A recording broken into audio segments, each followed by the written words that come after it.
Okay, so hey guys, it's Quinston, and today we're going to look at the simple insertion sort algorithm. Now this is a very primitive algorithm, but it is also one of the most basic sorting methods available.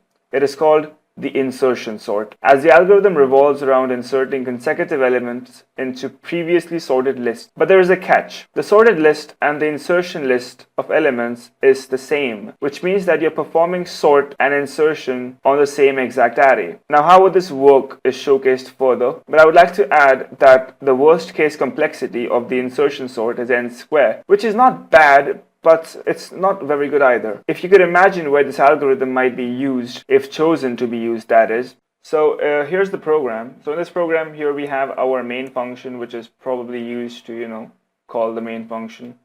Not that hard to understand. So the first thing which I did was I declared an array. And in that array I, inserted a bunch of values. Now you can put whatever you want. You can even make a function to add random values. But I thought it would be simple to add it like this. Okay, then we are printing the array over here. So this is called print array, just to showcase what the array is.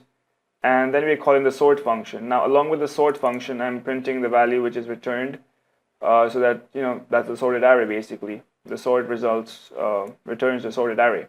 So let's go to the sort function over here. So first we have the def sort array. So we're passing in the array in here, and we are assigning the length of the array to this variable here. It's called length.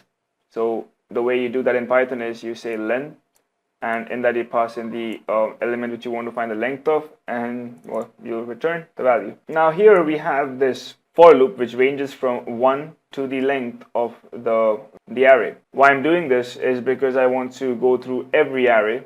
So I've written over here, this loop is to cover each and every position number to ensure its position. And ensure its position means that the position is correct. The inserted value is in the correct position. Then I have assigned the value of I to j. Now for further manipulation, j is used to traverse in the opposite direction and used to swap the number which don't belong. So basically I'm giving the value of the current pointed element in the array to j, and j will traverse backwards comparing consecutive elements to see if they are correctly placed. If they are not, we will swap them, and if they are, we'll move forward with I. Now, while j is greater than 0 and, like the traditional bubble sort, swap if the number is greater or smaller, well, that is the requirement. I mean, if it's j is less than j minus I, an ascending array, but if array of j minus 1 is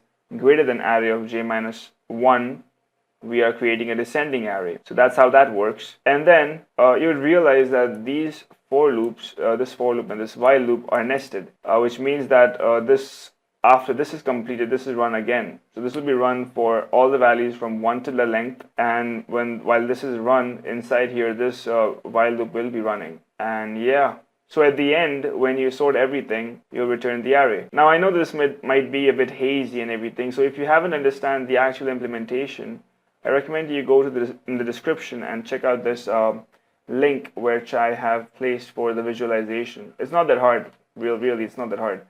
But yeah, I guess it will be important if you want to move forward. Here's the code, but you probably need to, solve a few examples on paper first. Thanks for watching, guys. See you later.